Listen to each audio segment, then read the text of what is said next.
क्योंकि मनोमुखी मार्ग से आप जब भजन में लगेंगे तो आप कहां गिर जाएंगे पता नहीं,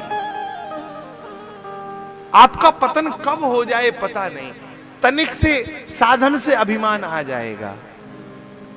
तो मनोमुखी मार्ग ना हो, गुरुमुखी मार्ग हो। महाराज दशरथ ने महाराज वशिष्ठ के आश्रम भगवान को भेजा और ठाकुर जी बहुत अल्प काल में ही सारी शिक्षा का ग्रहण कर कर पधारे। हमारे प्रभु संपूर्ण अयोध्या वासियों को सुख देते हैं। भगवान की रहनी कैसी है? भगवान प्रातः काल उठते हैं। भगवान की रहनी का दर्शन करिए और देखिए एक आदर्श मनुष्य की रहनी ठाकुर जी रह रहे हैं। एक आदर्श मनुष्य को कैसे रहना चाहिए?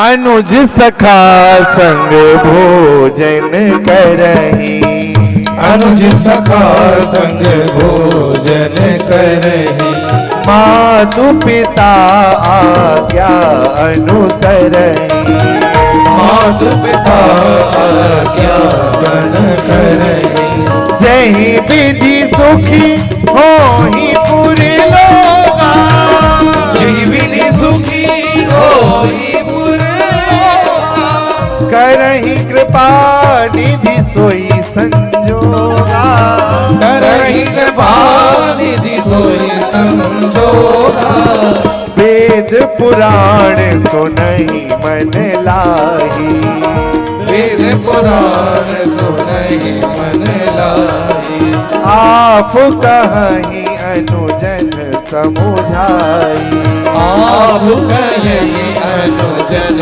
समुझाई, प्रातः काल उठ गए रघुनाथा, प्रातः काल उठ गए रघुनाथा, मात पिता गुरु नावहि माथा, मातु पिता गुरु नावहि माता, आयुष मांगी करहि पुर काजा, आयुष मांगी करहि पुर काजा, देख चरित हर सही मन राजा, देख चरित हर सही मन राजा, वेद पुराण सुनहि मन लाई, वेद पुराण सुनहि मन लाई, भगवान अनुज सखा संग भोजन करही।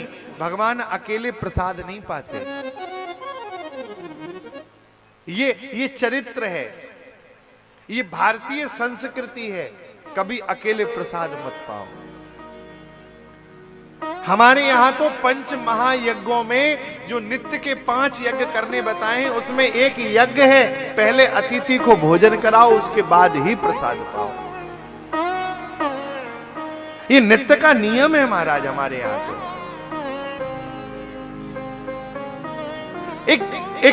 एक गृहस्थी को कैसा होना चाहिए याद रखना। भोजन में जितनी पवित्रता होगी आपके जीवन के भाव में उतना ही आनंद होगा। आहार शुद्धौ सत्व शुद्धि महाभारत का सूत्र है। आहार शुद्धौ सत्व शुद्धि। जितना आहार पवित्र होगा उतनी आपकी विचारधारा पवित्र होगी, उतना आपका मन पवित्र होगा, उतने आपके हृदय में उठने वाले भाव पवित्र होंगे। और यदि विचारों में अपवित्रता आ रही है तो समझ लेना कहीं ना कहीं हमारे भोजन में अपवित्रता है। इसलिए पहले के लोग भोजन और जलपान में बहुत विवेक रखते थे।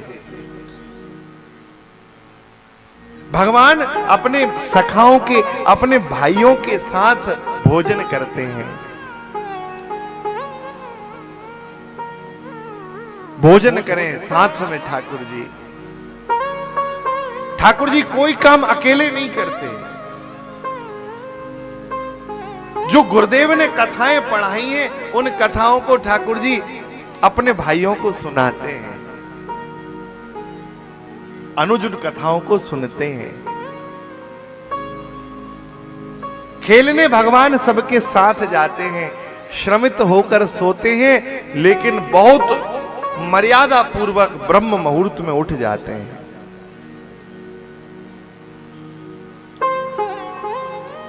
जिन्होंने जीवन में कभी ब्रह्म मुहूर्त नहीं देखा, वो कभी ब्रह्म देखेंगे इसकी तो कल्पना भी छोड़ दीजिए। एक संत सुनाते थे कि पहले के जमाने में जब मोबाइल नहीं थे तब टेलीफोन लगाना पड़ता था, और हमें लगता है गांव में एक टेलीफोन किसी के यहां होता था, उसी का नंबर पूरे गांव वाले दे देते थे। कोई किसी सद्भागी के यहां। तो एक संत सुनाते हैं कि उन्हें कभी कोई चर्चा करनी थी अति आवश्यक, तो उन्होंने दिन भर कॉल मिलाई लेकिन कॉल ना मिला। वो फोन पे कहे कि लाइन अभी व्यस्त है, लाइन अभी व्यस्त है, लाइन अभी व्यस्त है। तो जिस एसटीडी से कॉल लगा रहे थे वो एसटीडी वाला उन महापुरुष से बोला कि महाराज आप सुबह सुबह आओ जल्दी। बोले उनको बुलाना है, वो 7 बजे तो गाड़ी छूट जाती है वहां से। बोले आप 4 बजे जाना सुबह। और 4 बजे वो गए तो एक बार में ही फोन लग गया। तो वो महापुरुष कहते थे कि संसार की लाइन भी सुबह सुबह सो ही रहती है, तो एक बार में फोन लग जाता है। तो बोले ऐसे ही जब ध्यानी व्यक्ति, कोई भगवान का भजनानंदी व्यक्ति जब ब्रह्म मुहूर्त में उठ के भगवान का चिंतन करता है, तो वो समय ऐसा होता है जब मन भी शांत है।